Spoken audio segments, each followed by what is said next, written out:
जळोतती येथे उपजविती अंतराय, जळोतती येथे उपजविती अंतराय, सायासाची जोडी माझी तुमचे पाय, आता मज साय येथे करावे देवा, तुझी घेई सेवा सकळ गुवा गरुनी, भोगे रोगा जोडोनिया दिले आणिका, भोगे रोगा जोडोनिया दिले आणिका, अरुचिते होका आता सगळापासून, आता मज साय येथे करावे देवा, तुझी घेई सेवा सकळ गुवा गरुनी, तुका म्हणे असो तुझे तुझे मस्तकी, तुका म्हणे असो तुझे तुझे मस्तकी, नाही ये लौकिकी आता मज वर्तणे, आता मज साह्य येथे करावे देवा, तुझी घेई सेवा सकळ गुवा गरुनी, गोपाल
जळोतती येथे उपजविती अंतराय, सायासाची जोडी माझी तुमचे पाय, आता मज साह्य येथे करावे देवा, तुझी घेई सेवा सकळ गुवा गरुनी.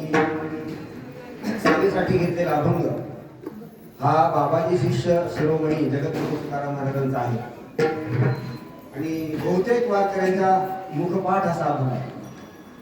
आपल्या वारकरी संप्रदायामध्ये जी नित्य उपासना आपल्याकडे सांगितलेली आहे त्यामध्ये हरिपाठाचं महत्व अनन्य साधारण आहे, पण त्यासोबतच काकड आरती करणं हेही वारकरी संप्रदायाचं एक महत्वाचं अंग आहे. आणि त्या काकड आरतीच्या निमित्ताने ज्या काही अभंगांचा विचार, ज्या काही अभंगांची योजना पूर्वसुरूंनी केलेली आहे ती अतिशय विचारपूर्वक केलेली आणि त्या अभंगाचाच एक भाग म्हणून भूपाळी प्रकरणातला देवापुढे विनवणी करणारा असा आहे अभंग. आजचा हा जागराचा दिवस आहे. ब्रह्मीभूत अण्णा महाराजांनी स्थापित केलेलं हे विठ्ठल मंदिर रौप्य महोत्सवी वर्षामध्ये पदार्पण त्यांनी केलेलं आणि अण्णांच्या साक्षीने आणि त्यांच्या ब्रह्मलीनतेनंतरही त्याच ऊर्जेने इथे ही सेवा अखंड अव्याहत चालू आहे. याच्यासारखा आनंद आणखी का असावा. म्हणजे मंदिर स्थापित होऊन 25 वर्ष पूर्ण झाली. जवळपास 2 तपाचं इथे या कार्याचं स्वरूप आहे आणि त्या निमित्ताने चाललेला हा महोत्सव.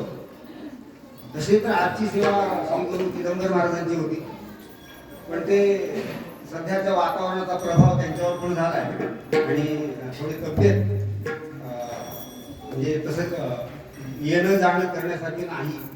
ते म्हणाले, मला म्हणाले की तुझं आणि आजची सेवा करून त्यांची आज्ञा म्हणून त्यांच्या सेवेसाठी उभा आहे आणि त्यांच्याच आश्रमामध्ये गुरुवारी साखरे महाराजांच्या चरणावर बसून जे काही थोडं अध्ययन केलं त्याचा अनुवाद आपल्यासारख्या थोर साधकांच्या समोर करण्यासाठी मी आलो. बाकी अधिकार असा कुठला नाही. सगळी मंडळी आमची वैद्य सर, हे सगळी साधक मंडळी, श्रीरंग महाराज, सगळी मंडळी आदराने प्रेमाने बोलवतात आणि त्यांच्या त्या प्रेमा खातर त्यांच्यासमोर अनुवाद करण्यासाठी मी इथे. अभंग अतिशय अप्रतिम असा अभंग. बर, देवाला मागावं लागतं माणसाला. आणि जगद्गुरु तुकाराम महाराजांच्या महासारख्या महापुरुषांनी देवाला मागितलं.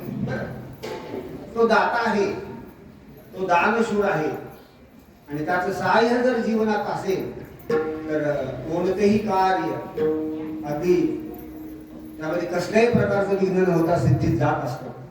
म्हणून देवाला काय मागावं काय मागू नये, मागितल्याने काय आपला उणेपणा सिद्ध होतो का, अपूर्णत्व सिद्ध होतं का, सगळा विचार जगद्गुरु तुकाराम महाराजांच्या गाथेमध्ये आलेला आहे. आणि आपल्याला मागितल्याशिवाय आपलं चालत नाही. कारण तो जर आपल्या सोबत असेल तर मग मात्र आपली परमार्थ साधना कोणत्याही प्रकारे कशाही प्रकारे कुठे कोणताही प्रतिबंध जरी आला तरी त्या प्रतिबंधाची निवृत्ती होते आणि अंततोगत्वा जीवन कृतार्थ होतं. यासाठी देवाला काहीतरी मागितलं आणि काय मागावं काय मागू नये हे सांगणारे खूप अभंग आहेत. पैकी आज जो मी अभंग घेतलाय त्या अभंगामध्ये एक साधक देवाला विनंती करतो की हे पांडुरंगा, तू जर माझ्या सोबत नसशील तर माझी परमार्थ साधना पूर्ण होणार नाही. मग त्यासाठी मला काय काय हवं आहे त्याचा विचार जगद्गुरु तुकाराम महाराजांनी या अभंगात मांडला.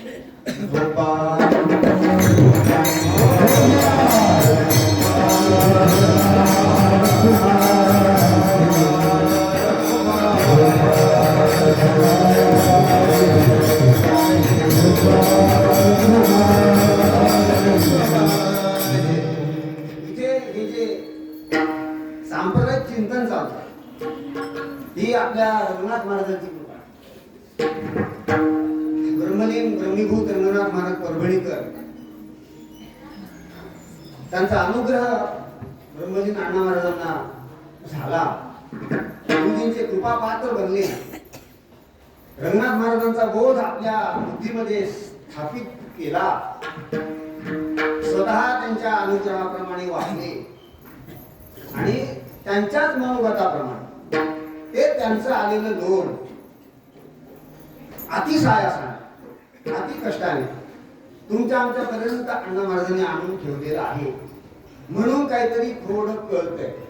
कदाचित तो महात्मा आपल्या जीवनात जर आला नसता तर आपण परमार्थात असतो का नसतो हा सुद्धा विचार आपल्याला करायला नसतो. मस्त प्रपंचात राहिलो असतो, खाणं पिणं उत्तम चाललं असतं.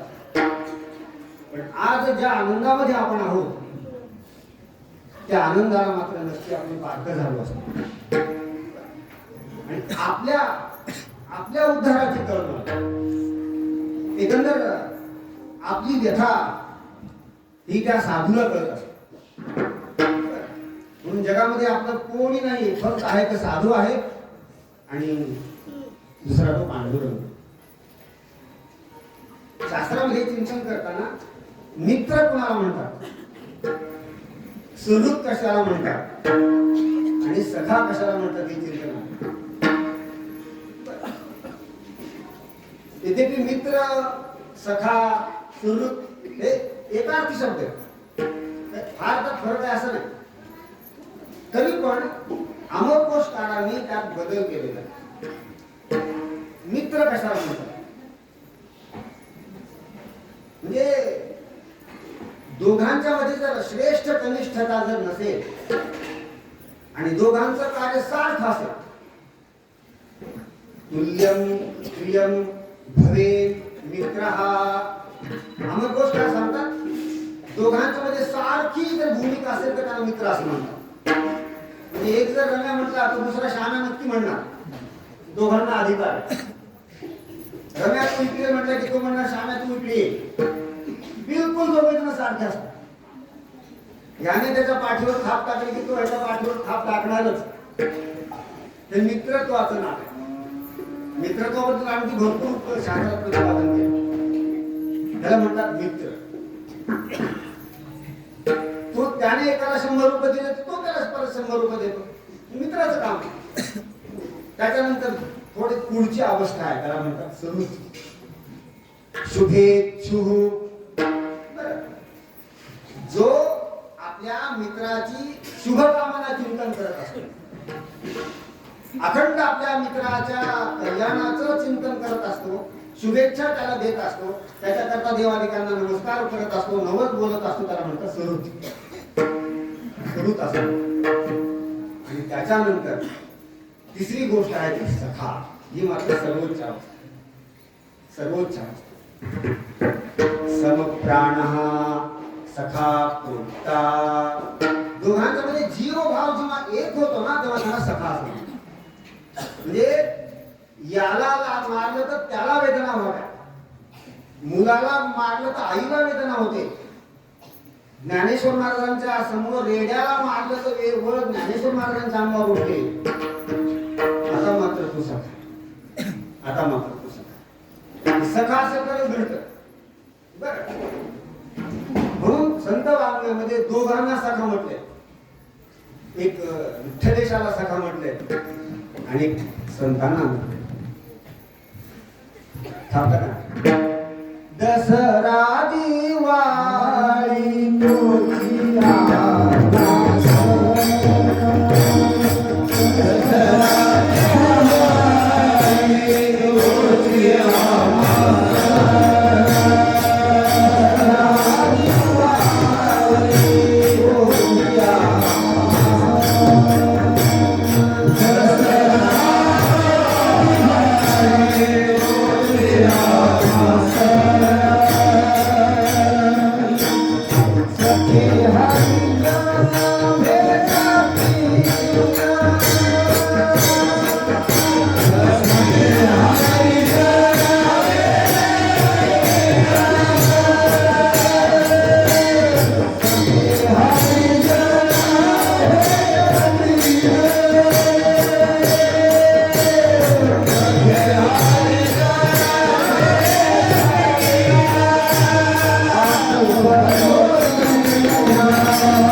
अण्णा महाराज आपले खरे सखे होते. त्याचा प्रभाव काय झाला, कौरव पांडवांच्या युद्धाचा प्रसंग. त्या प्रसंगामध्ये उद्या युद्ध सुरू होणार. युधिष्ठिराला अर्जुनाची काळजी लागली आणि अर्जुन कृष्णाला बोलताय. कृष्णा तुला विनंती करायची, माझ्या छोट्या सख्याला सांभाळ, माझ्या भावाला सांभाळ. हा उतावीळ आहे. हा अकारण एकदम उत्साह एका अंगात येतो, याला सांभाळा. कृष्ण म्हणतात, अरे धर्मराजा तुला सांगू का, तुझा फक्त तो भाऊ आहे, माझा सखा आहे तो. बरं, कारण तुझं अर्जुन म्हणतो ना, सखेति मत्वा प्रसभय दुःखम, हे कृष्ण हे यादव हे सखेति अजानता महिमानंत वेगम मया प्रमादात प्रणयेन वापी. अरे माझा आपल्यात माझी बहीण चोरून पळून घेऊन तर लग्न करेना, तुम्हाला भाऊजी आहे. बरं, भाऊजीराव ते बाजूला, माझा शिष्य आहे तो म्हणाला मला, शिष्यस्तेहं शाधिमान त्वां प्रपन्नम. हे कृष्णा त्वां प्रपन्नम, तुला मी शरण आहे. माम शाधी, मला शिकव, माझा अज्ञान उद्ध्वस्त कर. आणि त्याचे सांगू, भक्तोसी मे सखाचेती. हे अर्जुना, तू सखासी, तू माझा सखा आहे बाबा. आणि सखा या शब्दाचा अर्थ, तुला जर लागलं तर तो बाण मला लागणार, त्याला म्हणतात सखा. त्या लक्ष्मणाला शक्ती लागली.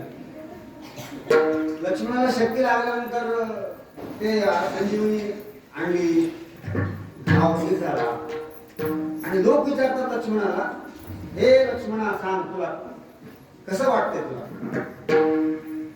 तो म्हणतो, चोट जाने लक्ष्मण, पीर जाने रघुबीर. तो म्हणतो, मला फक्त लागलेला वण दिसतोय, त्याची पीडा मला कळत नाही. ज्याला पीडा कळते ना, तो आपला सखा असतो. आई ते काटे उन्हात मरण्यापेक्षा सावलीत मर ना. ऊन लागतंय लेकीला, वेदना होतात आईला. खरा सखा हे माता पित्र आहेत. त्यांना कधी वेदना होऊ द्यायची नाही. स्वतःच्या स्वार्थाकरता त्यांच्या आनंदाला उद्ध्वस्त कधी आपण करायचं नाही. सखे, एक तर सखा आहे साधू. सखा माझा ज्ञानेश्वर,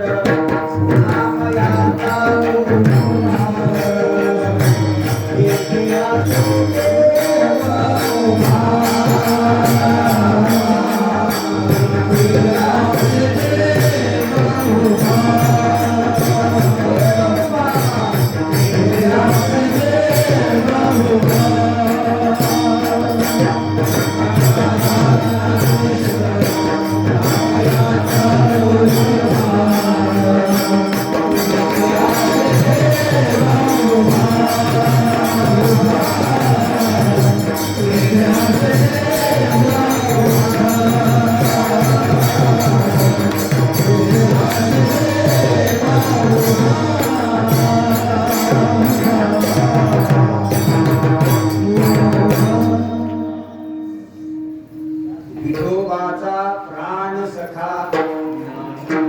सखा शब्द वापरला ना, तिथे प्राण शब्द वापरला. समप्राणा सखा प्रोक्ता. सखा त्याला म्हणायचं, दुसऱ्याच्या वेदनेने विव्हळणारा त्याला सखा म्हणतात. आणि आपले सखे आहेत ज्ञानेश्वर महाराज, आपले सखे आहेत तुकाराम महाराज. का बरं? आपल्याला झालेली वेदना त्यांना सहन होत नाही. बुडत हे जन न देखवे तो. आपली वेदना त्यांना न देखवे, ते खरे आपले सखे. सखे हरिजन भेटतील. आणि दुसरा सखा आहे हा विठ्ठलेश. कितीतरी अभंग आपली आवळे मी नाही बोलत, सखा कृपावंत पंढरीसी लागा वाटे.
साधू संत सखे आहेत आणि विठ्ठलेश सखे.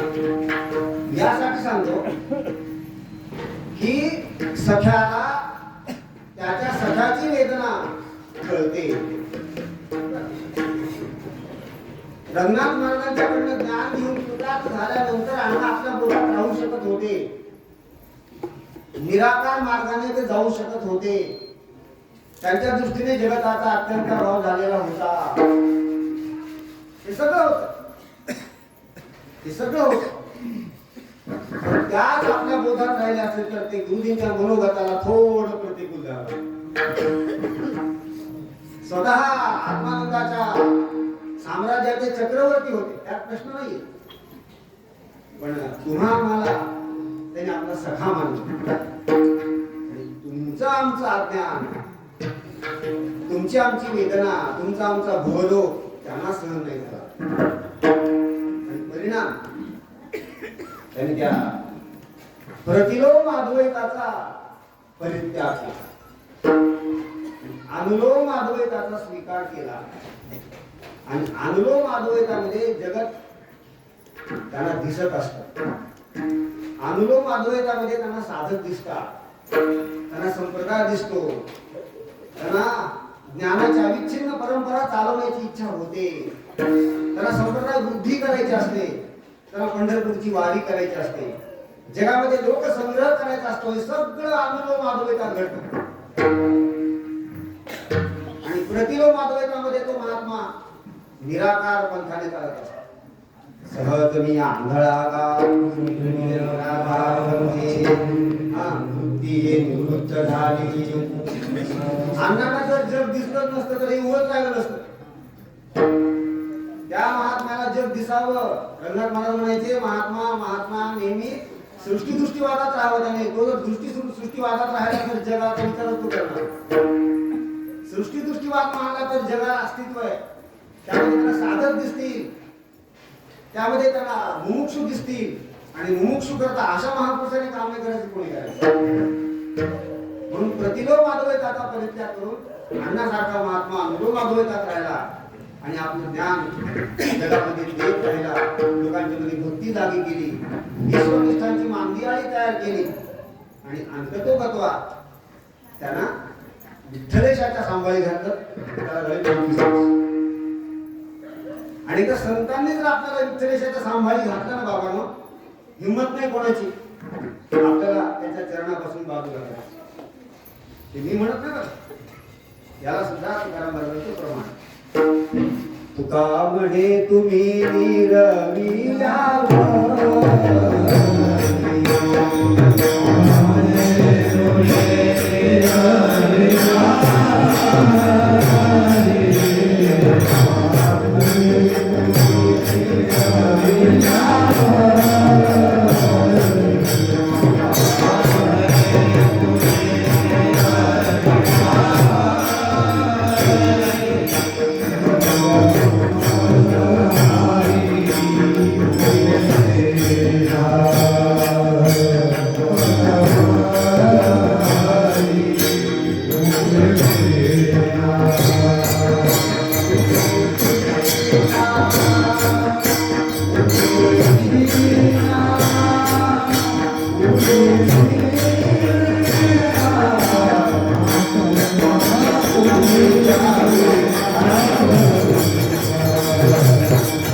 सांभाळी घातलं तर विठ्ठलेशाची हिंमत नाही बाजूला करायची. अण्णांनी तेच केलं ना, चिंतन सांगितलं, तयार केलं, शुद्ध आचरण करून घेतलं आणि शेवटी तुमच्या आमच्यासारख्या साधकांना विठ्ठलेशाच्या स्वाधीन अण्णांनी केलंय. त्यांच्या संकल्पात मंदिर स्थापित झालंय आणि सांगितलं आता तुम्ही त्या विठ्ठलेशाची सेवा करा. तुमच्या साधनेमध्ये कसल्याही प्रकारचा प्रतिबंध येणार. सेवक वेळी अगदी निष्प्रत्योपणे आपली साधना परिपूर्ण होणार हे जणू त्यांनी त्यात सूचित केलंय. सुरुवातीला त्यांनी देवाला विनंती केली की देवा मला संतांचे सांभाळी घाल. मागणे ते एक तुझं विनंती आहे देशील तरी पाहे. काय मागितलं? या संतान सिंग रवी हे विठ्ठलेशा काम कर. माझ्या जीवनात सद्गुरू पाठव, त्यांच्या चरणी मला समर्पित कर. म्हणजे विठ्ठलाने जर देवाच्या गुरूंच्या समर्पित आपल्याला जर केलं तर ते आपला परित्याग करीत नाही. गंमत कशी बघा, विठ्ठलाने जर संतांच्या सांभाळी आपल्याला घातलं, संत आपली उपेक्षा करत नाही. आणि संतांनी जर विठ्ठलेशाच्या सांभाळी घातलं तर विठ्ठले सुद्धा आपली उपेक्षा करत. अण्णांनी देवाला विनंती केली की माझ्या जीवनामध्ये महात्मा दे, मला संतांच्या सांभाळी घाल. आणि साक्षात रंगनाथ आले. साक्षात रंगनाथ आणि देवरूप बनवून टाकलं अण्णा. आता अण्णा ते म्हणजे आता माझ्यावर जबाबदारी. आता हे सगळे आमचे जे साधक आहेत त्यांना आता मी विठ्ठलेशाचा घालतो आता पदरामध्ये. आणि त्याला सांगितलं की बघा विठ्ठलेशाला इथे आणलं आणि हा तो सगळा सोहळा जे त्याला 25 वर्ष पूर्ण झाले. त्याचा हा लौकिक महोत्सवी आनंद आपण अनुभवत आहोत. आणि या निमित्ताने आजच्या सभेमध्ये मी असा अनुभव घेतलाय. देवाला विनंती केली की देवा, तुकाराम महाराज विनंती करतात की देवा ज्या महात्म्याने आम्हाला तुमच्या सांभाळी घातलं ते काम करा. आमच्या परमार्थ साधनेमध्ये जर ते प्रतिबंधित असतील आणि हाच विषय मांडली आपण. गमत अशी आहे, परमार्थाला लागलं की प्रतिबंध फार असतो. चांगल्या कामाला अडचणीच फार. महाराजांचं लेखक वाईट कामाला कष्टाची अडचण येते. परमार्थाला लागा पहिला प्रतिबंध करून भागले. देव पुढे अरे बाबा तो लागला तरी तुझं अजून त्याच्यातच काही नाही. प्रतिबंध प्रचंड आहे. कलियुगी बहु कुशळ हे जन छळतील तुझे गुण गाता. ये विषयी संदेह उपजला दोही सवा भजन करू देवा अथवा आपलं मन बदलू का? गोपीचंद लावले लोक म्हणतात काय जॉमेट्री काढली रेल्वेचं रूळ काय सांगावं. पिऊन पडल्यावर कोणी बोलत नाही. ते म्हणतात एटिक आहे त्या सध्याच्या काळात. भजनाला राहतो म्हणजे लोक नक्की बोलणार. अवघी आची जगनिंद निंदा करत राहतात. प्रतिबंध प्रचंड आहे, खूप प्रतिबंध, यादीच्या यादी आहे. महाराज म्हणतात हे सगळे प्रतिबंध, जे प्रतिबंध मला तुझ्या प्राप्तीपासून दूर लोटतात हे पांडुरंग एक काम कर, त्या सगळ्या प्रतिबंधांना तुझ्या हाताने आग लाव. पहिल्या चरणात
कार्याचा विघात करतात. आणि विठ्ठलेश्वर तुझ्याशिवाय कोण आहे आता? त्या प्रतिबंधांना निवृत्त करणारा तुझ्याशिवाय कोणी नाही रे बाबा. फक्त तूच आहेस. समर्थ आहेस तू, दानशूर आहेस. तुझी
एक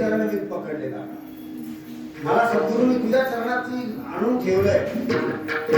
कोणाला विनंती करायची तुझ्यापेक्षा श्रेष्ठ कोण आहे जगामध्ये? एक काम कर देवा, तुझ्यापासून दूर नेणारे जेवढे म्हणून प्रतिबंध आहेत तेवढे सगळे दूर कर. जेणे घडे नारायणी नारायण नारायणी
कोणत्या प्रतिबंध येथे उपजविती अंतराय आणि माझ्यामध्ये दुरावा निर्माण करणारी जेवढी म्हणून प्रतिबंधांची यादी आहे ना, सगळे जेव्हा प्रतिबंध तू दूर कर.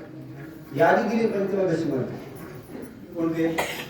सगळे चिंतन करणारे आत्मा महापुरुष प्रतिबंधो वर्तमान वर्तमान प्रतिबंध दिला. सगळ्या इथे महिला वर्ग असेल पुरुष वर्ग असेल, अण्णांनी काय मानले सगळ्यांना? ते प्रतिबंध म्हटले की सगळ्यांच्या डोक्यात ते पुस्तक आला. भूत प्रतिबंध, वर्तमान प्रतिबंध आणि भावी प्रतिबंध. प्रतिबंध आला की काम होतच नाही. पेट्रोलच्या टाकीमध्ये किंचित कण आला तर ब्रँड न्यू गाडी चालूच होत नाही. प्रतिबंध तो प्रतिबंध असतो. प्रतिबंधो वर्तमानो विषयासक्ती लक्षणा बुद्धिमांद्यम कुतर्कश्च विपर्यय दुराग्रह. वर्तमान प्रतिबंध. मंद बुद्धी परमार्थात नाही करू शकत. कुतर्क करणारा माणूस परमार्थात राहू शकत. कुतर्क चालत नाही बरं, परमार्थात श्रद्धा लागते.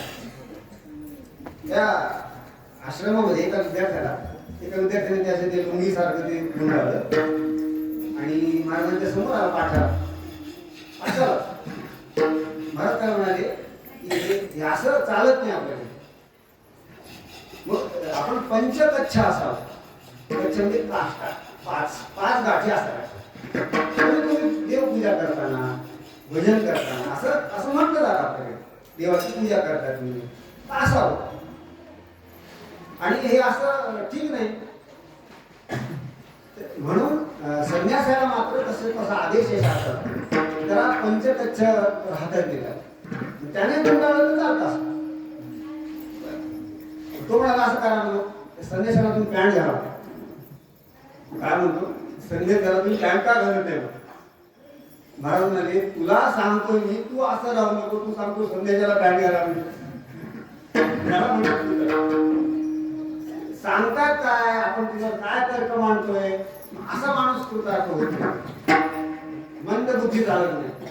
दृश्यते त्वग्रया बुद्ध्या सूक्ष्मया सूक्ष्मदर्शिभिः. उत्तम बुद्धीचा माणूस परमार्थात लागतो. शुद्ध बुद्धीचा माणूस परमार्थात लागतो. बुद्धिमान जन कुतर्कश्च दुराग्रह नाही चालत.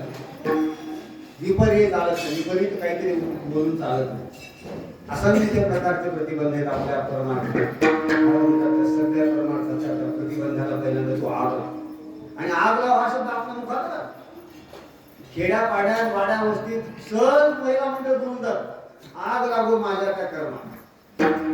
तुकाराम महाराजांचा हा शब्द फारच आवडतो. जळो माझे कर्म वाया गेली.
परमार्थामध्ये दोष आपल्यावर घ्यायचे असतात आणि क्रेडिट संतांना द्यायचं, श्रेय संतांना द्यायचं. काही जर वाईट गोष्टी घडल्या ना, माझ्या प्रारब्ध कर्माचा प्रभाव आहे तो, माझ्या दुष्ट कर्माचा प्रभाव आहे. आणि जर जीवनात चांगल्या गोष्टी झाल्या ना तर ईश्वरी कृपेचा तो प्रसाद अशी जर धारणा आपण ठेवली तर प्रपंचामध्ये माणूस व्यवस्थित राहतो. मला म्हणतो माझ्या कर्माचा प्रतिबंध आहे की ते कर्म प्राप्त कर्म मला देवाच्या पासून दूर करते. कर्माचा प्रतिबंध आहे, अविद्येचा प्रतिबंध आहे, अनंत आदी प्रतिबंधांची खूप प्रतिबंध आहे. परमार्थाला लागलेला लोक परमार्थ करून देते. त्यांनी लिहिले नारद सूत्रामध्ये लोक बंधम उन्मूलयति. साधकाने लोकबंधाला उन्मूलित केलं पाहिजे.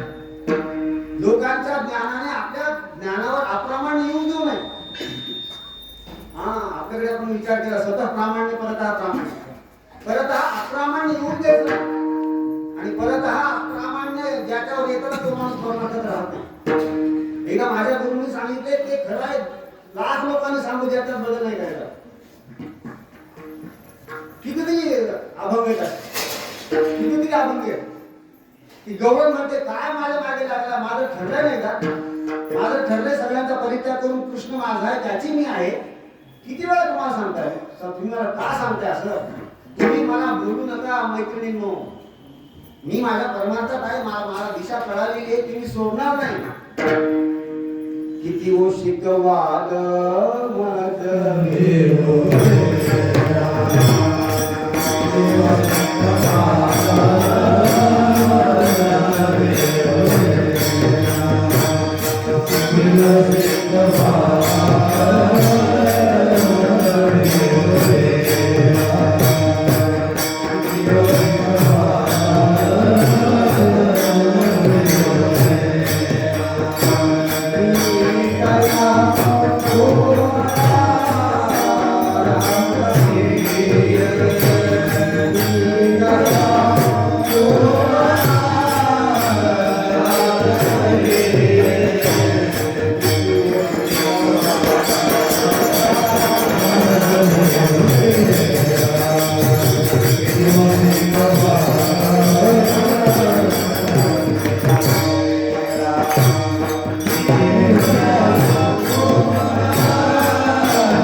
देवा तू मला सहाय्य कर. माझी बुद्धी अशी पक्की ठेव, त्या प्रतिबंध तो आक्रमण माझ्यावर होतो. विठ्ठलेच्या तुझ्या सहाय्याने माझा परमार्थ पूर्ण होणार नाही. विठ्ठलेच्या तुझी मला गरज आहे. राधेबद्दल असंच तू काही बोलायचं. लोक काही बोलत राहतात, साधकाने ऐकायचं नाही. तू का म्हणे नसे कान तये ठाई असू दे अगदी काय बोंबलू दे, आपण त्याच्या नादी लागायचं. ते दुर्वास मुनी चालले होते गोकुळामध्ये आणि नारद मुनी तिकडे काय नारदा कुठे गेला होता? राधेच्या दर्शनाला गेलो. दर्शनाला राधेच्या तुम्ही गेला होता? अहो नारदा तुम्हाला माहितीये का, तिला व्यभिचारिणी म्हणतात. व्यभिचारिणी आहे ती. तिच्या दर्शनाला तुम्ही जाता? हो गेलो दर्शनाला. तिला तर असे म्हणतात सगळे माहिती बघा नेणो. नारद मुनी म्हणाले नेणो. एखाद्या महापुरुषाविषयी आपल्याला माहित असेल ना, आपण काही बोलायचं नाही. वृत्तपत्र वाचून टीव्हीच्या बातम्या आपला निर्णय नाही करायचा. कधी देवाने तुम्हाला बुद्धी दिली, डोळे दिले, कान दिले, त्यात जर आढळत तर निश्चित लोक काही पण बोलत राहतात. सध्या तर ते काळच. तुम्हीच जा विचार केला. दुर्वासा गेले, राधेच्या घरी गेले. राधेला आनंद झाला, साधू घरी आलाय. वा धन्य हम. आता नारद मुनींची पार्टी पूजा झाली, आता दुर्वास ऋषी येत आहे. साधू घरी येणं फार भाग्याचं असतं बरं, फार भाग्याचं असतं. आनंद जन्मीचा असेल तो दूर करतो. आपल्या घरचे घरात साखर खावे, आपल्या घरात बरं, कोणाच्या घरचं खात नाही. भाग्य आपण उद्या आला तर काहीतरी आपल्या घरी घेतात. असं नारद मुनींच्या नंतर दुर्वासा गेले आणि दुर्वासाही तिला म्हणतात, अगं राधा तुला विचारू का, तुला लोक असं म्हणतात तुझ्याविषयी, अशा गलिच्छ शब्दात तुझ्याविषयी बोललं जातं त्यांच्याकडनं, तुला काय म्हणायचं याविषयी? ते म्हणाले तो संताचा स्वभाव लोक कैसा धरिता भरलेना. लोक काय म्हणतील याला मला घेणं देणं. मला एवढं माहिती की त्याच्याशी मी रममाण झाले, तो माझा आहे. त्याच्या भिन्न एक क्षण देखील मला राहायचं नाही. त्याच्या चिंतनाविना भिन्न मला एक क्षण राहायचं नाही. लोक काय म्हणतील त्याचा विचार मी कशाला करू? चांगल्या माणसाला प्रतिबंध फार असतात. लोकबंधाचं उन्मूलन करावं लागतं. महाराजांनी जे विरहिणी लिहिलं तर सगळं हेच आहे. लोक बोलत राहतात, ते म्हणतात माझा निश्चय मी बदलणार नाही. वाळो जन मज मनोज लोकांनी मला वाढीत टाकलं तरी चालेल, लोकांनी मला शिंदळी म्हटलं तरी चालेल, पण ह्या वनमाळ्याला मात्र मी नाही विसरणार. नाम गोष्ट माझी सोय सांगा आता, रतले अनंता तुका म्हणे. प्रचंड प्रतिबंध आहे त्या लोकबंधांना जो उन्मूलन करतो ना तो परमार्थ स्थिर राहतो. सांगतात हे देवा अनेक प्रतिबंध आहेत, त्यामध्ये लोकबंधाचा पण फार मोठा प्रतिबंध आहे. कदाचित मला लोक, मी साधक आहे पण मला लोक सिद्ध समजतील, चिरंजीवाचा सांगितल्याप्रमाणे मला गाद्या अंतराला टाकतील, मला लोक साधू समजतील, माझी पाद्य पूजा करतील, त्यात मी गुंतून जाईल. बरं तोही प्रतिबंध काढ, अंतःकरणातले आसक्ती रूप प्रतिबंध देवा तू काढ. आणि सांगतो जेव्हा असं देवा तूच सांगितलं असतं शास्त्रामध्ये, अंतकालेच मामेव स्मरण तुला कलेवरम या प्रयाति प्रगंदेहम नैति मामेति सोऽर्जुन. तूच सांगतोस ना, अंतकाळी ज्याच्या नाम आले मुखा तुका म्हणे सुखा पार नाही. आणि जन्मभर परमार्थ करून जर अंतकाळात जर तुझं नाव जर मला काही प्रतिबंधामुळे आलं नाही ना, तर तो प्रतिबंध तिथे येऊ नको. हे कृष्ण, हे कृष्ण अद्यैव विशतुमे मानस राजहंसात अदीय पादपंकज पंकजामते. हे कृष्णा तुला विनंती करतोय, आजच माझा हे मनरूपी हे जे पाखरू आहे ते तुझ्या चरणकमल रूपी पिंजऱ्यामध्ये आत्ताच नेऊन ठेव. का बरं? मृत्यूच्या काळामध्ये काय होतं, वात कफ आणि पित्त आहे त्यांचा प्रकोप होतो. कफवात पित्तैहि कंठावरोधन विधो स्मरणं कुतस्ते. त्यावेळेला जर तुझं मला स्मरण जर नाही घडलं तर समजून माझा परमार्थ यशस्वी ठरणार नाही आणि मला परत जन्म मरणाच्या या अनर्थ परंपरेमध्ये राहावं लागेल. हे कान्हा तुला विनंती करायची, मला या तारुण्यातच माझा मनरूपी राजहंस तुझ्या चरणकमल रूपी पिंजऱ्यामध्ये आत्ता अडकून ठेव. प्रतिबंध येतो बरं, आणि याच प्रतिबंधाचं वर्णन तुकाराम महाराजांनी याच शब्दात केले, याच शब्दात केले. कफवात पित्त देह अवसानी, कफवात पित्त देह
Hey,